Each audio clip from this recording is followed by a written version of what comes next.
Hello and welcome to the Gaggle, where we challenge and, if necessary, destroy media narratives. I'm George Szamuely. With me today, of course, is co-founder of the Gaggle, Peter Lavelle. And today we have the great honor of being joined by Andrei Martyanov, who needs no introduction to Gagglers.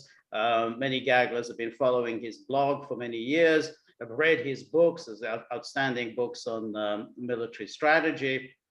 And his daily incisive comments on what's going on in Ukraine are a must read. So we're very fortunate to have him with us.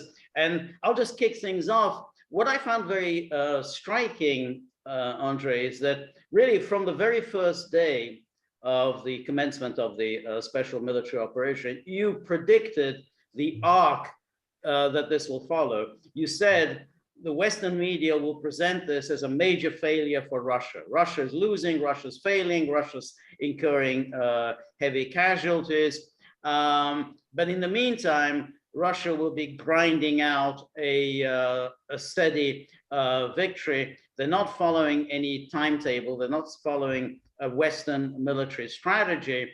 And what you predicted has largely come about. So how do you explain why Western commentary has been as pathetic and inadequate as it has been? Yeah, pleasure to be here, guys. Yeah, so the answer is very simple. It's twofold. First, incompetence, which is the pretty much dominant force right now in the not just Western media, but it's pretty much across the board, from the governing class to basically military. And the second part, of course, the just plain simple, as people love today, special media operation. The narrative of Russia losing was prepared before the special military operation started. So they're pushing the agenda. And in this particular case, they are, well, not about, they are already experiencing for the last months a severe cognitive dissonance. And the only thing they have left is just to continue to lie. Because in the end, what they have the best proxy the United States ever had in its history.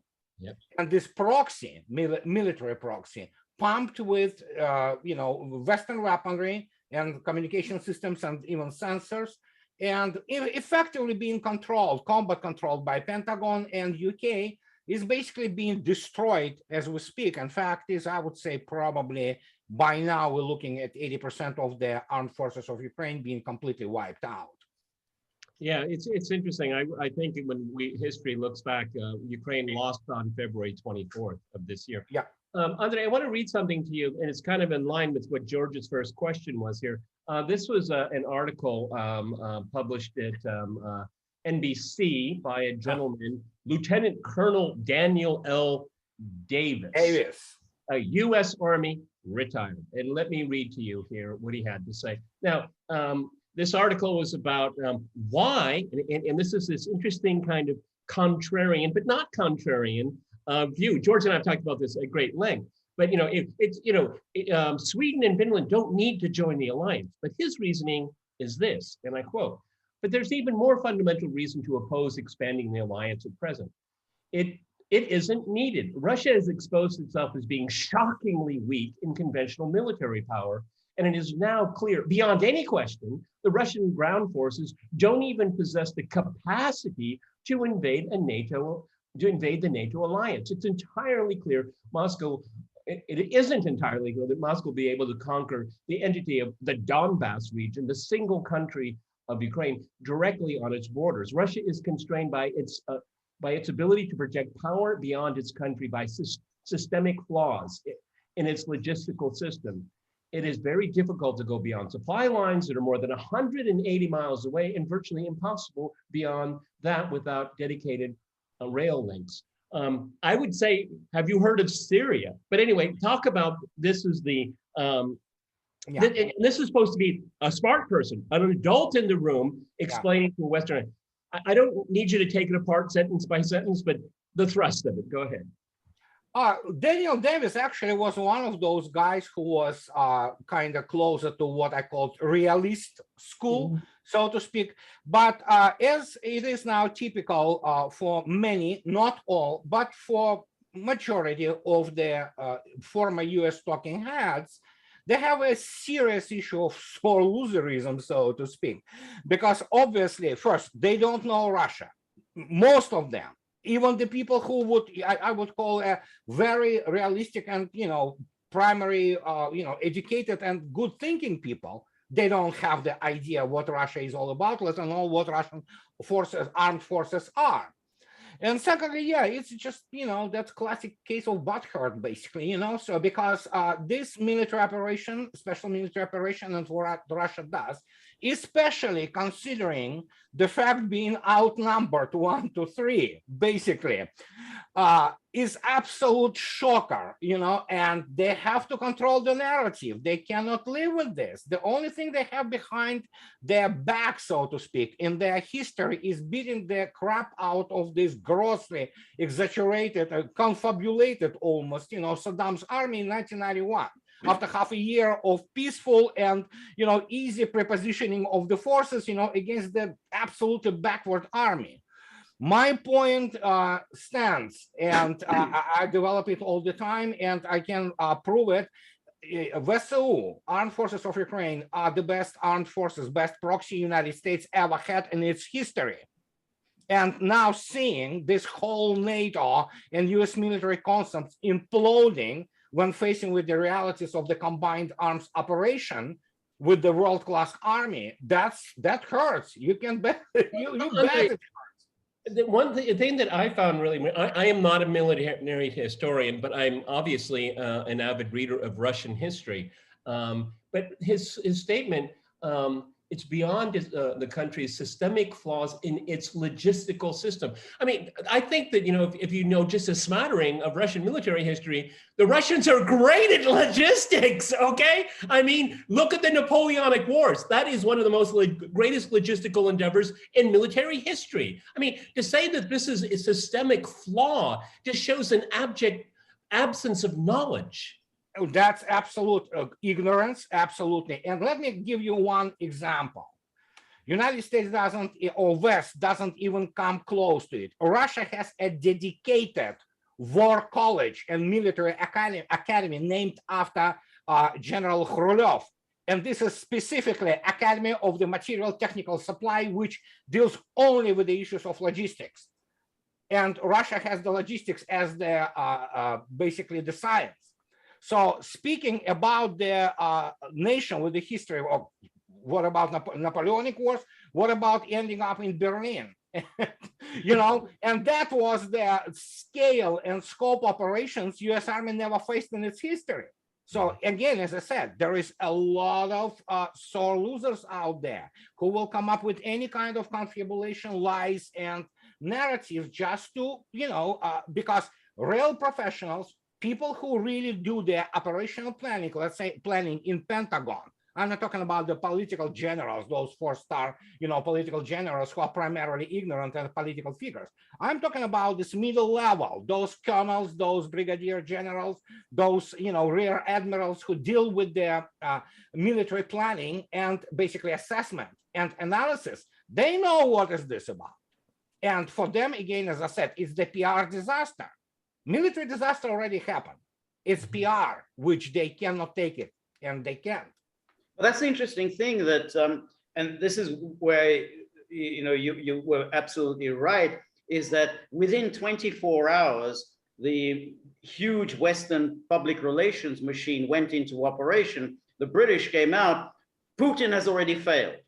Because somehow they were expecting Ukraine, with a population of 46 million, the second largest country in Europe by territory, was expected to fall within 24 hours. And if Russia failed to defeat Ukraine within 24 hours, then obviously Putin has failed. And this has been the steady drumbeat, even though they know perfectly well that the record of Western military endeavors, how long did it take for them to fight in Iraq, before they declared prematurely mission accomplished?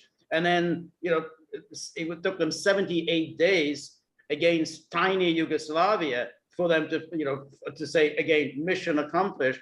But here, they set this goal. Oh, well, unless he wins within 24 hours, then Russia has lost. And that's the extraordinary thing is and this steady propaganda machine every single day, New York Times, Washington Post, they're telling us how badly Russia's doing. Russia's poorly led. Russia is declining morale. You know, soldiers are going hungry. There's no ammo. No ammo. Yeah, that's the popular one. They don't have the non-commissioned officers. It's a kind of obsession about the non-commissioned officers. Yeah, it's complete crap. Yeah. And there you got it right. This is exactly how they would want to play it. That it's a big failure for Russia. Well, first, this narrative was already before the start. So it's not something which, was improvised, came about suddenly. No, they were preparing this. And some people, again, there is, how to say it, degree of indication, so to speak, that some people understood what it's going to be. And as I already stated, not all are dummies in, say, Pentagon, but primarily in State Department. Those guys are ignorant completely. But I mean, in Pentagon, people, they understood, so, but again, primarily what is happening now in the Western world, what we call Western civilization, it is all virtual reality PR based.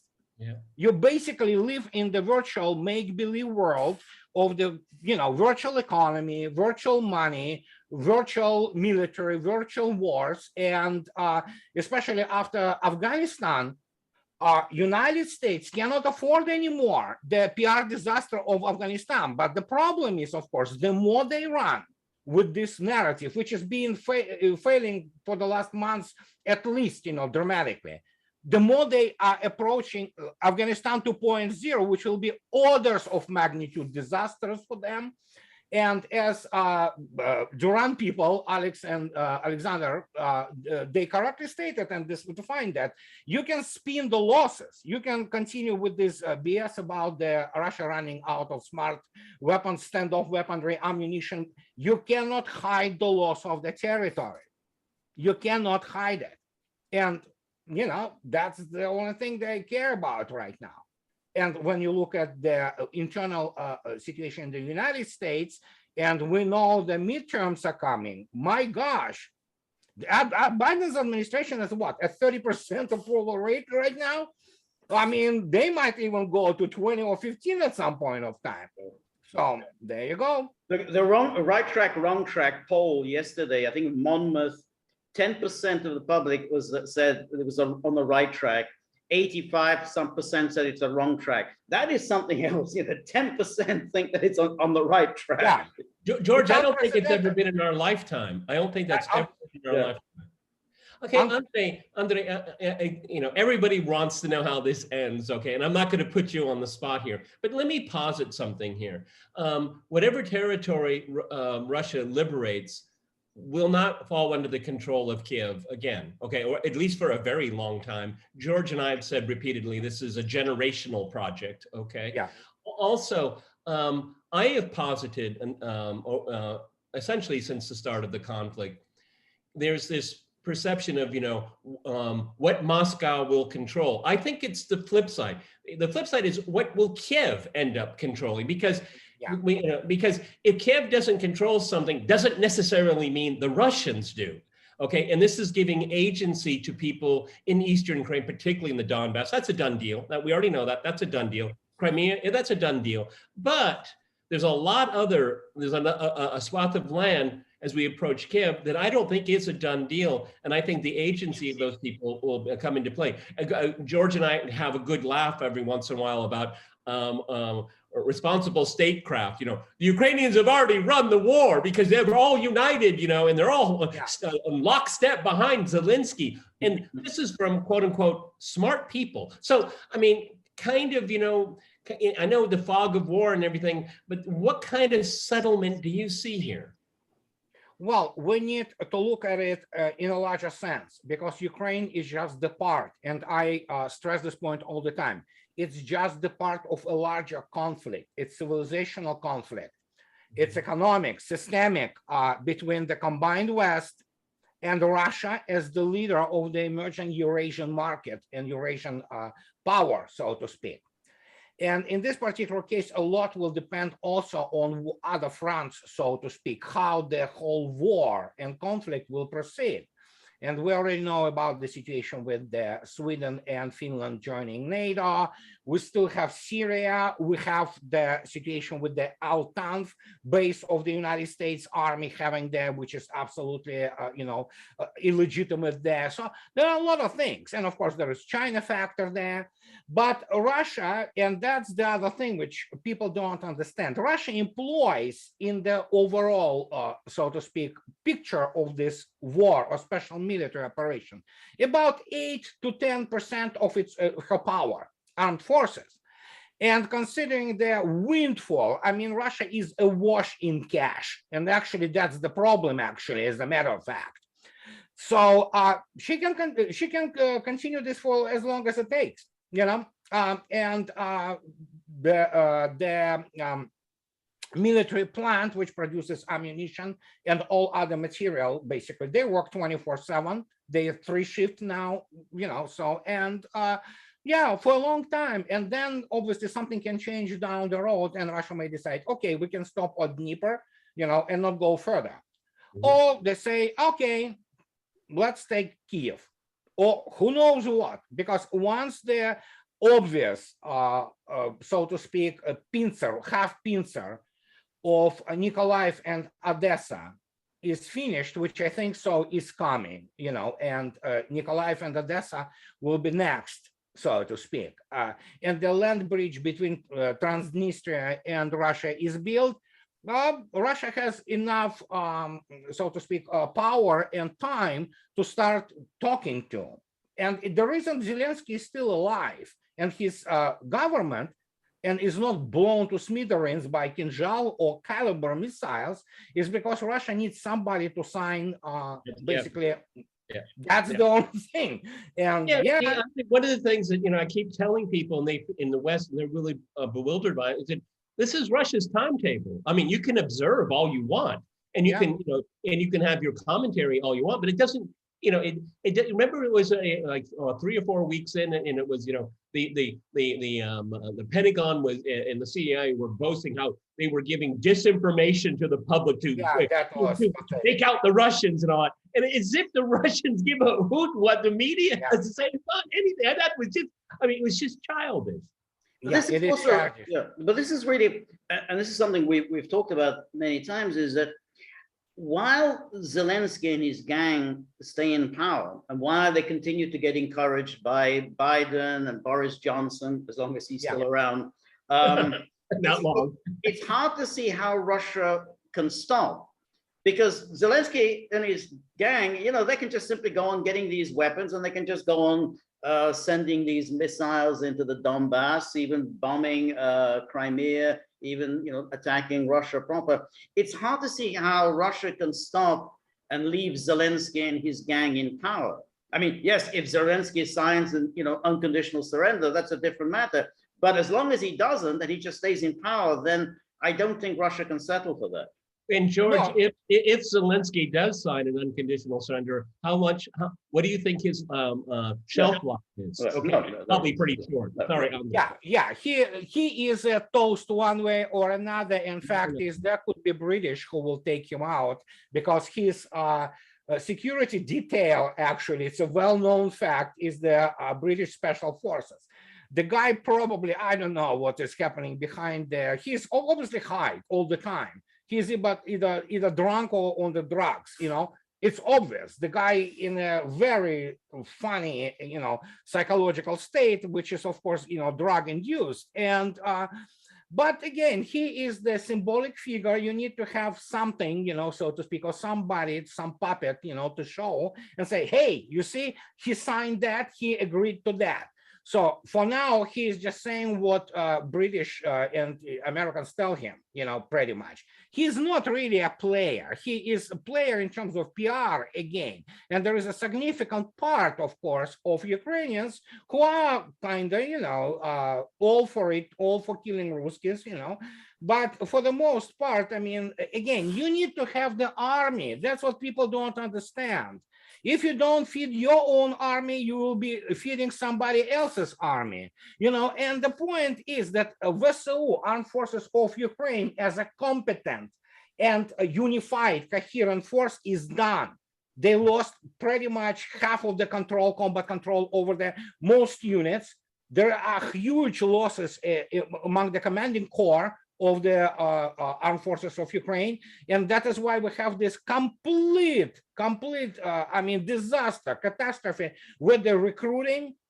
And they, even the first, so to speak, first batch of the territorial battalions, which was sent to the front, they're already gone too. And territorial battalions were nothing more than thugs with their weapons who are not suited for the real combined arms war. So they are now drafting women. So, okay, it's Volkssturm phase, So it's Hitler, 1945, Wang's army, which has to come and save Berlin from those nasty, Zhukov and Konev, So that's what it is. Andrei, are you to what degree are you surprised of the quiescence of the Europeans to Washington and London? I mean, I'm reading these reports. I mean, these are the energy issues, particularly in Germany, but all through the continent. I mean, this is really self-induced. And George and I have commented at great length, how we have to cut ourselves off from Russian dependence. And then they say, but the Russians might turn it off. I mean, it's schizophrenic. It's so bizarre. And you're watching it in real time in the same news cycle. First, we need to give the cognizance to the fact that Europe is not the subject of the foreign policy. They are not subjects, they are objects. And part of this issue is not just the fact that they are such as they are today. And of course, there is no doubt primarily American influence there. And of course, Germany is an occupied country. But we have to look at a larger picture. If we think that something is better in the United States, we're talking about, again, as I said, systemic collapse, the education of the elites. The Western world didn't produce statesmen in decades. They produced politicians. There are no statesmen there. There are all those soft degrees, people with the worthless degrees from Ivy League and those programs which are built on their wishful thinking, and they run. I would add the Europeans as well. We have no. That's exactly what I say. Yeah. Most of those European elites went through those Harvard and other programs. They have been brought up. And look at Annalena Baerbock. Nobody knows her background. She doesn't have even basic bachelor's degree in some crappy, homemaking. This woman went through what, 3 months or half a year courses in some goddamn forsaken, Ivy League, paper mill. And you know what? And now she's what? Foreign minister. I do not perform appendectomy. The reason I do not perform appendectomy because I don't have goddamn, medical education. If I will start operating on somebody, I will kill that somebody, not because I'm bad, because I don't know what I'm doing. And we literally have people in Europe who have no clue what they do. And Andrei, Liz Truss, her first portfolio was childcare. That was her first portfolio in government, okay? Well, so is, what's her name? Ursula von der Leyen. Ursula von der Leyen. Did you see who, I'm sorry, look at the Minister of Economy of Germany. The guy has PhD in philosophy. What are we talking about? We're looking at a bunch of morons who run there like the headless chicken, and they want to go out up against their, let's say, administrations and governments in Russia, which are stuffed with the PhDs in, technological STEM and economy, serious economy, and they are from Academy of General Staff from the Andropov Institute, like Putin. You're looking at people who they look at them like, I mean, how can you talk to those people? Yeah. It's like trying to. If we can go back to Ukraine here. It seems to me, I mean, and obviously you're an authority in this, but it seems to me that we are seeing a collapse, a complete collapse of the Ukraine's ability to resist. And it's on Russia's timetable.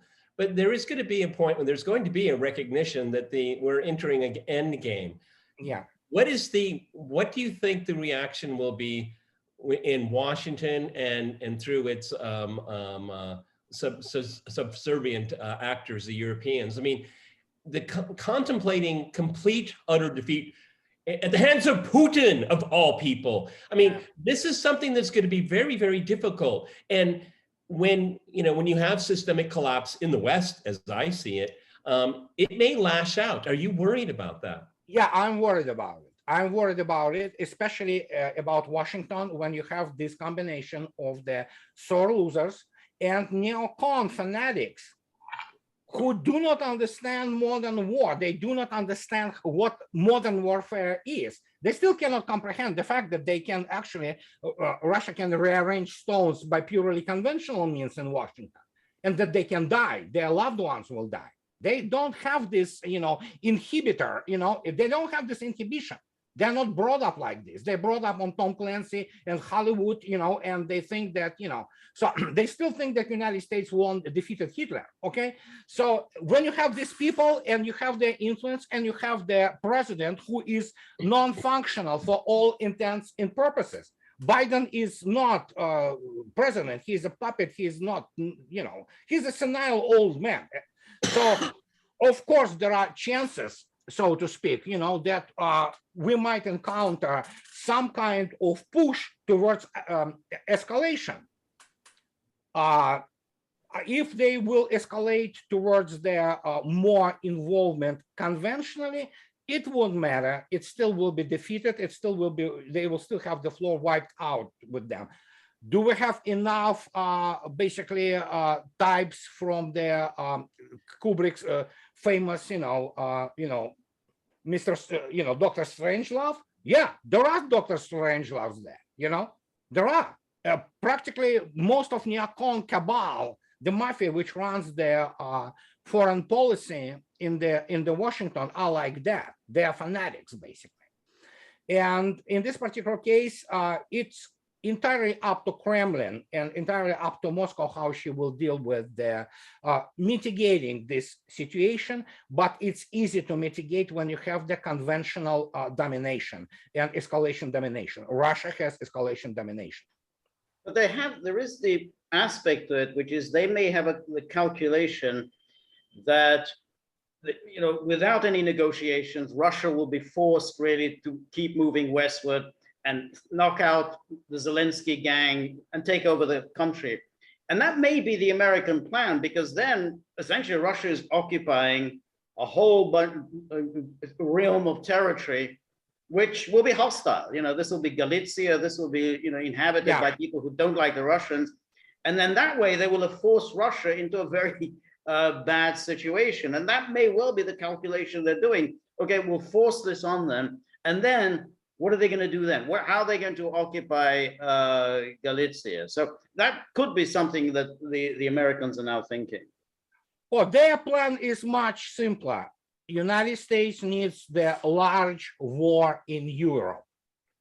United States needs the large war in Europe.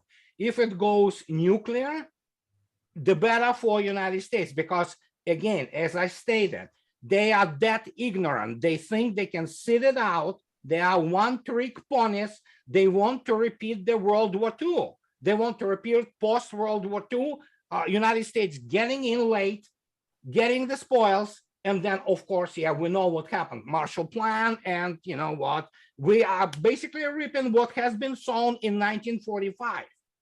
And that's what the actually larger plan, larger desire of the American part is. So, well, Russians are very well aware of that.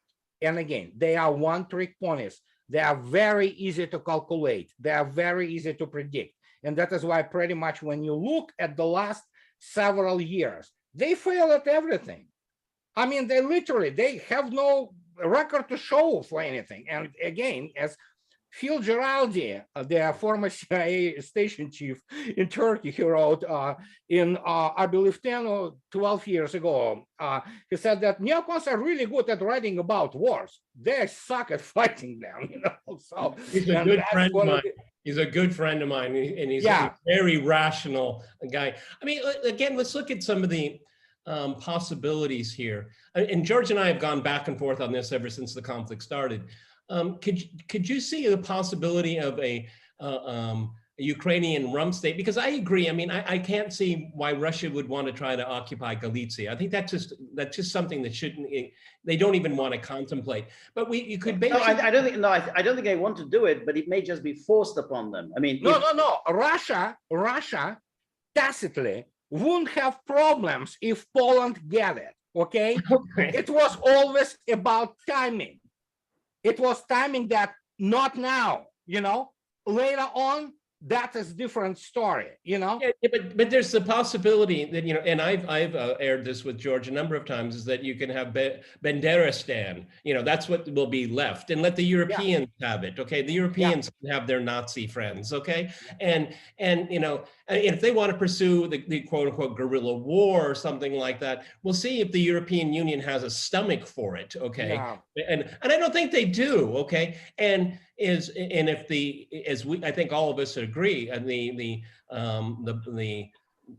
battlefield is going to get smaller and smaller for the Kiev regime, and they're going to still have refugees flooding into Europe. The Europeans have already had their full of their, you know, instantaneous, but it was very quick humanitarian way. But now things are changing all across the continent, particularly on Ukraine's borders. I mean, we all agree that Washington would love to see some kind of war of attrition, because it's, you know, the United States is what, how many thousand miles away, okay? But this is the first time the neocons have so grossly miscalculated, because, and they've had a long history of that. But, you know, the war in Iraq, the war in Afghanistan, the proxy war against Syria, the destruction of Libya, that really didn't affect gas prices in America, okay? It didn't affect, it did not in a major way affect global food security. I mean, now all of those things are red hot, okay? So, I mean, again, you know, they have this longevity of punishing Russia, but, you know, the more you do this, you're gonna have to reckon with your own political system and citizens, you know, balking at this. I mean, you know, you can wear a Ukrainian flag on your lapel, great, yeah, you know, that's great, but you have to pay $10 a gallon now. That's untenable. It is, and again, you're correct, Peter. You are absolutely correct when say miscalculated. Remember Margot Simonyan in 2018, I believe, she issued this basically, it was in the Russian press, but also went on later in RT, which at that time was very respectable, when she said, you know what, fire your parasites experts on Russia, hire the new ones who really know what they're doing. The Russian study field in the West is dead. It was a wasteland since the times of the Cold War and Iron Curtain. It was make-believe, utter murder and gulag, you know, horrors, you know, that's what it was. I mean, and it continues today. If you look attentively at people who basically consult on Russia, the exhibit A is Mr. McFall, who I don't know how he has degree in something which is the second, third year, you know, person in MGIMO rights, you know, and he was a professional. He was a, you know what his foreign language was? You know what it was? Portuguese. Oh, okay. So yeah, there you go. Yeah, that's why he cannot speak proper Russian. I mean, and but he's a professor at Stanford. I mean, that's about as prestigious as you can get. I mean, oh, yeah, George, stand up and salute. we need to. I made actually a couple of videos recently, and about this, about education, and I did the comparative analysis. And fact is, throughout 3 of my books, and I'm writing the 4th one, I constantly refer to education and comparative analysis. All those Stanford kids from the first year, they wouldn't last in the Russian high school in the 10th or 11th grade academically. I'm talking about average good school. Of course, Russia, as anybody, has the really, rotten things, and there are problems, no doubt about it. But what I'm saying, academically, it's not the same. So we have those ignoramuses with zero, background in anything. He wrote, I believe, thesis on some Soviet GRU operations in Central America. Sure, what a difficult topic. Anybody who has IQ higher than 75 degrees or higher than room temperature can write this thesis. But here's the guy who went and became the ambassador. It's a disaster. And they are disaster. You have these disasters now everywhere. It's not like here or there. You have neocons. They have no clue about anything. They have the vengeful, attitude towards Russians, so, and you have other people who do not understand what is going on. And yeah, it's schizophrenia basically now. But you're right, because you have all these Anne Applebaum, and then on a lower level, you have Julia Ioffe. Oh God, that is. But in fact, I mean, as you say, I mean, the only thing with them is the gulag. Yeah, that's yeah. Yeah, that's it. It's like you don't have to know anything else. It's the Samantha Power school of foreign policy. Yeah. Yeah, and you know what? Forget about George F. Kennan. I mean, what we have today. Couple days ago, 3, 4, maybe, this old artifact Kissinger popped up again and started to define how the Russian win or lose will look like. I mean, who still, listens to this guy? I mean, it's just preposterous, and that's what we see. We have this decline, this integration. Well, Andrei, it's very interesting. I'm glad you brought that up, because isn't it interesting that ever since we saw the end of the Kissingerian era, and I'll admit, I admired his intellect. I didn't admire his policies. Okay, I think his book on diplomacy is fantastic. Okay, but ever since that era, what foreign policy expertise just has slowly evaporated to the point it's gone. Because I mean, when George and I were coming up, I mean, there were some really serious Jerry Huff. We had George, who's our friend? Well, it was his wife, Sheila Fitzpatrick. Sheila Fitzpatrick, very controversial, but very smart. Very smart. Stephen F. Cohen is no longer with us. Yeah, that's right.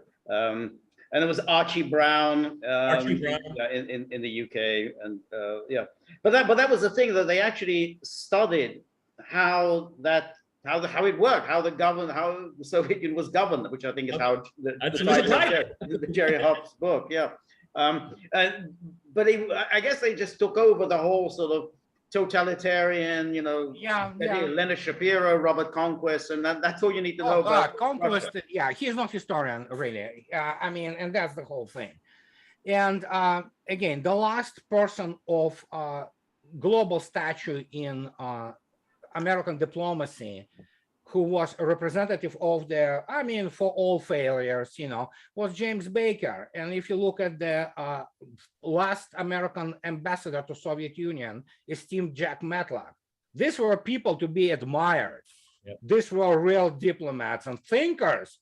Mr. Matlock spoke better Russian than most Russians, He knew Yevgeny Onegin by Pushkin, this huge poem, basically by heart. So yeah, that's the type of diplomats, you want to deal with, not with what is being sent. And, I understand Mr. Sullivan, not to be mistaken with Jack Sullivan, that's the guy, no, Mr. Sullivan, current ambassador to Russia, US ambassador, I totally understand. He is not a bad man. He's the old school.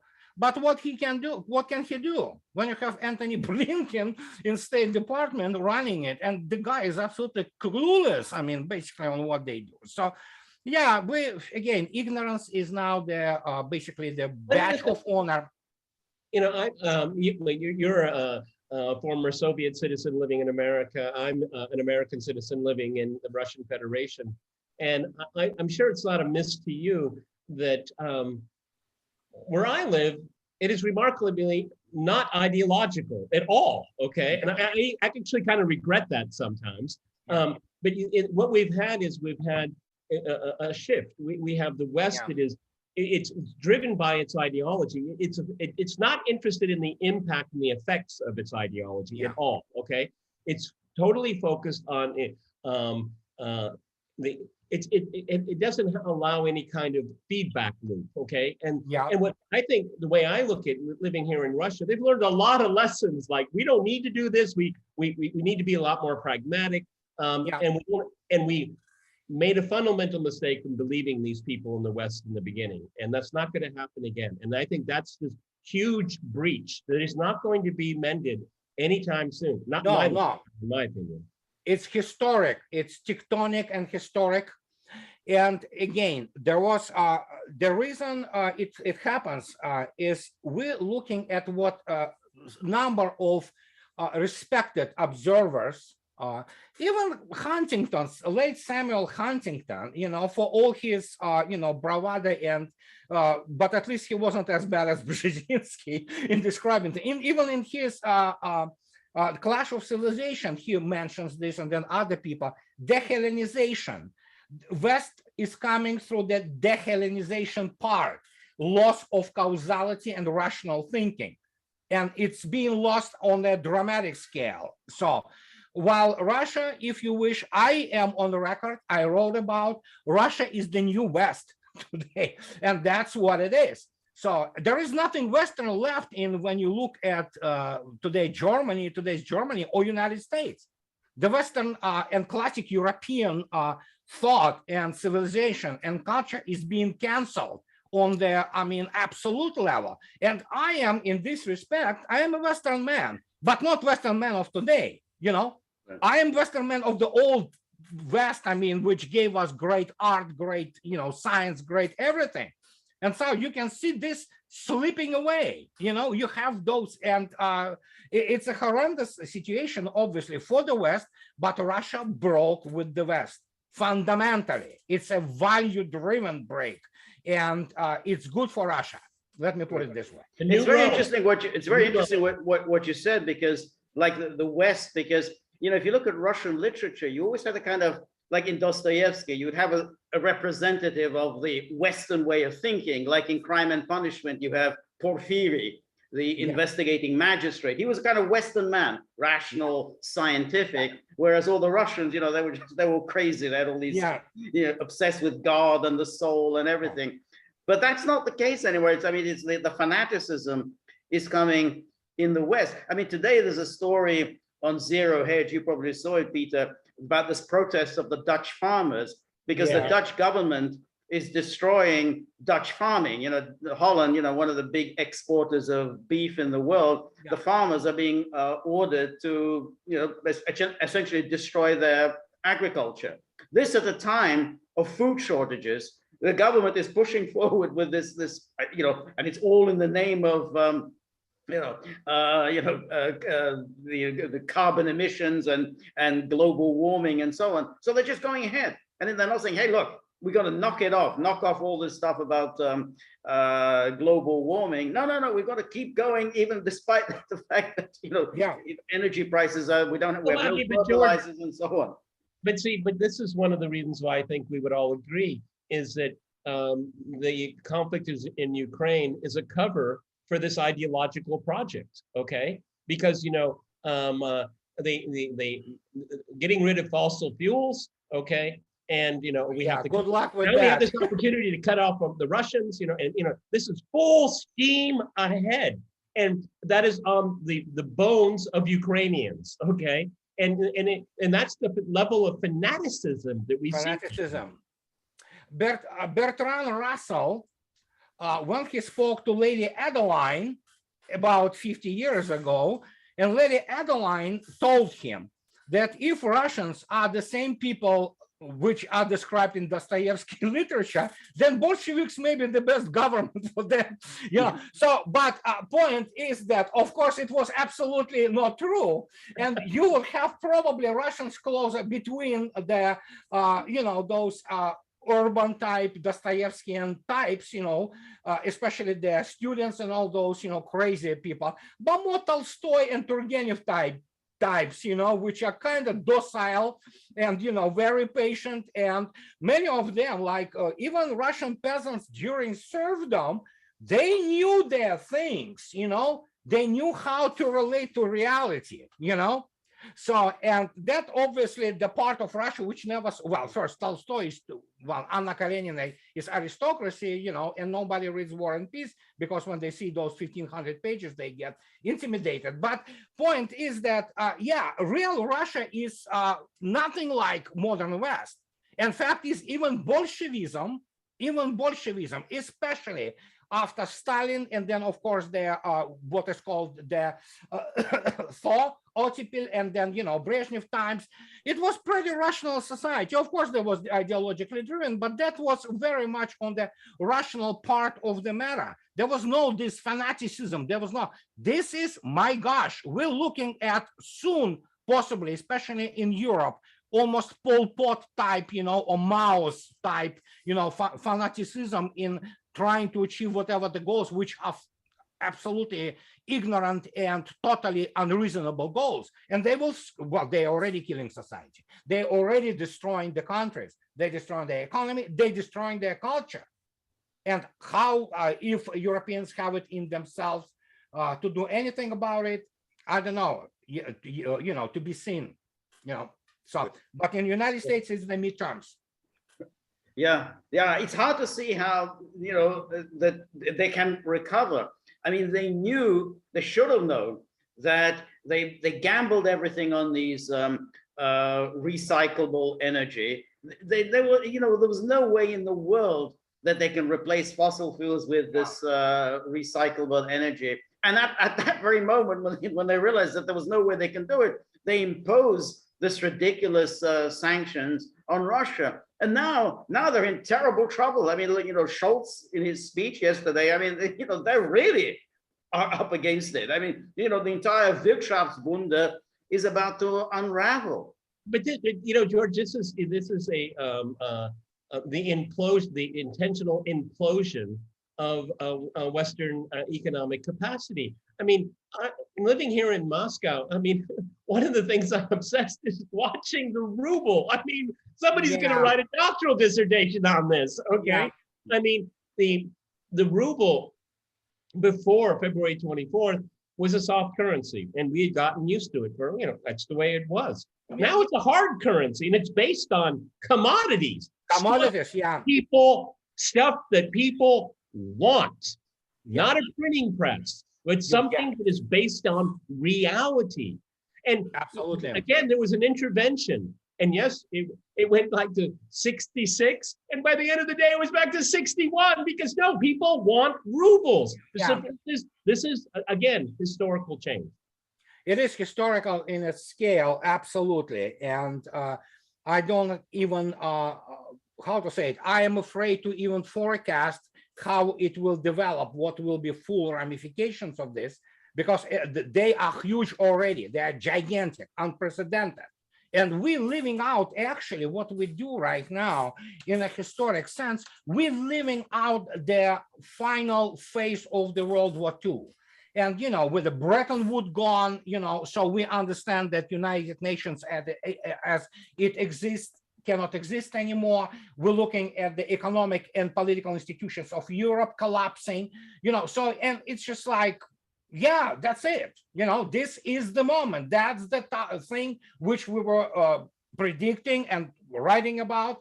Here it is. We are in the middle of it. It's just that, of course, we are all, human beings. We do not want. It's difficult to see the larger picture, but it just came into my mind that I'm agreeing with you. Is that Ukraine will finally get into the European Union, but it will be the only member of the European Union. Yeah, that's correct. That's correct. And we're looking at Ukrainization of the whole, basically politics of the European Union and United States. And so that's the whole other story. And especially when you look at Canada, which is basically, has this massive, Ukrainian diaspora, and much of this Ukrainian diaspora are the people who are sympathetic to Bandera and to Nazis. And, they are basically the ones which is guiding this, foreign policy of Canada. And when you look at it, it's just like, good God, it's the perfect storm almost, But then again, and this is my point, which I make all the time. One of the things which stunned me in Moscow and its action, the first time I got the whiff, that things will never be the same. It wasn't even Putin's speech. At that time, it wasn't taken seriously, not only by, West, but by many Russians, It was, of course, a Russian-Georgian war. And that's when I said, whoa, that is something. So there is something which is afoot there. And now we see everything basically.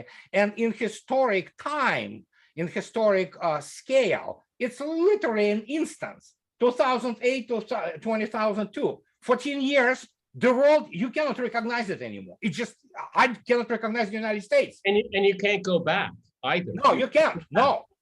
There's no way back. And because for all intents and purposes, American economy, while still retaining some manufacturing capability, is not functional in normal sense. European economies, they are not functional in full sense because what they do, they're killing. When you have BASF, which is the flagman, the flag of, chemical industry of Germany and European Union, warning that they will shut down pretty soon.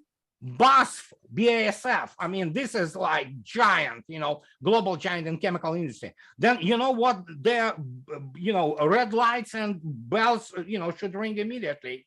But evidently, who knows? I don't know what those. Well, I mean, what are the interesting? I'm glad you brought that up, because once those industries are weakened or go offline for any amount of time, they're in the global south and the east, they'll pick up the slack right away. And why go back to an economy that may, to governments that may seize your assets, okay?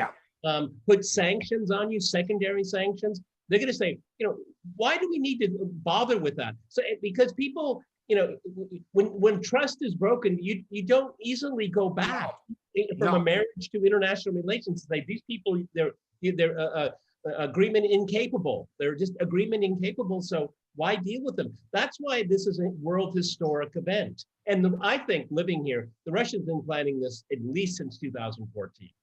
Right. Yeah. No, I think that's exactly right. I mean, what you now have is that the West is violating its own norms. Yeah, well, those were norms because it had, the basis of capitalism was private property, the sacredness of private property, the rule of law.